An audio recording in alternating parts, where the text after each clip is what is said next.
What's up YouTube? This is Cheap Ass Statue Collector here, and today we're going to look at Superman versus Brainiac diorama statue. This is a very cool piece, and let's go ahead and get started. Okay, so this is the Superman versus Brainiac diorama. This is one of my favorite pieces. I say that about all my pieces.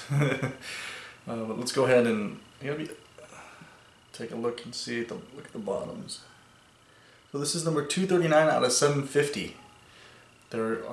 It's a very rare piece, and I don't see it on eBay that often, which is where I got mine at.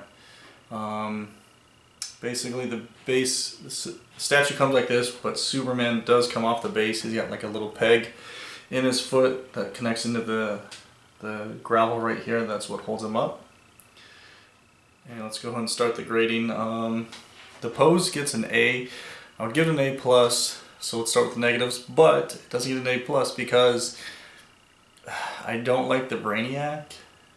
I mean, I know it matches the style and everything of the era of the Superman, but it kind of feels bland, not having him fighting generic robots versus like a Brainiac that looks like the green Brainiac from some of the newer Brainiacs, or something. It doesn't really stand out. He just looks like he's fighting a bunch of Terminator robots. But with that said, though, the pose on Superman looks really good. He kind of looks like the Christopher Reeve Superman as well. His pose is really cool. He's ripping off the head of this robot as he's coming down.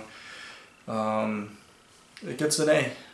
It's a really good pose of Superman. It's a really done Superman pose.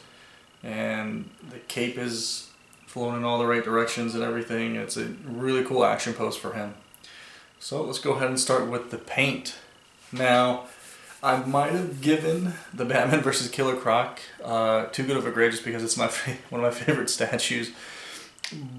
But I think this Superman, this piece, quality-wise, with paint and sculpt detail, is better than any of the DC diorama statues out there that I own.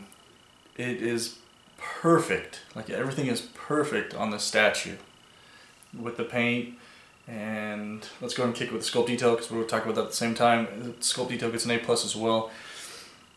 He's got the best face out of all of them, maybe besides the Sinestro versus Hal Jordan diorama statue. Sinestro's got his face is pretty detailed. But this Superman face is really cool. It definitely looks like Christopher Reeves, or a version of him.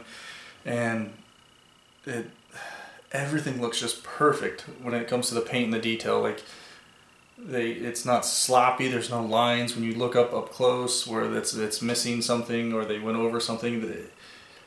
You'll see it in the overview when I do all the close-ups and everything. The quality on this piece is freaking awesome.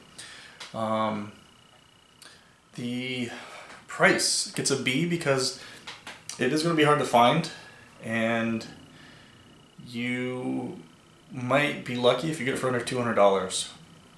I haven't seen it on eBay, so I can't give you a realistic price range of what this is going to go for.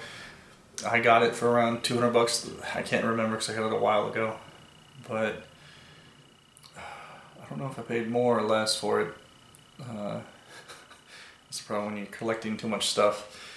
But it's not going to be cheap if you find it, because like I said, there's only 750 of them and he's pretty rare. I think it's one of the best Superman statues out there. If you're a Superman fan, then you want to check out this statue. The other statue that I think that probably rivals this is the Kotobukiya Superman 1/6 statue. That Jim Lee statue is ridiculous. I know a lot of people like the 1/4 PF Sideshow Superman sculpt, but that's a beautiful statue. But this is just well done, and it's a very unique and cool Superman statue that you're not going to find out there that often. I pose it with the Superman Last Son of Krypton Special Edition Free Comic Book Day #1 Superman by Jim Lee. It looks really cool because he looks like he's fighting other robots in the background in this comic, and the color scheme goes well. So That's the one I pose it with. And just before we start the overview, I want to do a size comparison for you guys. So he's kind of this is Batman and Killer Croc. Let me turn this. There we go. So what I'm going to do is hopefully I don't break this. Here he is. I'm going to just slide this over. I'm going to hold it up here, but there you go. It's not even fitting on the screen. But that's a size comparison. Remember, Batman and Killer Croc is pretty tall. He's flying down in the air. Well, I hope you guys enjoyed the review and the grade, and please stay tuned for the overview. Thanks.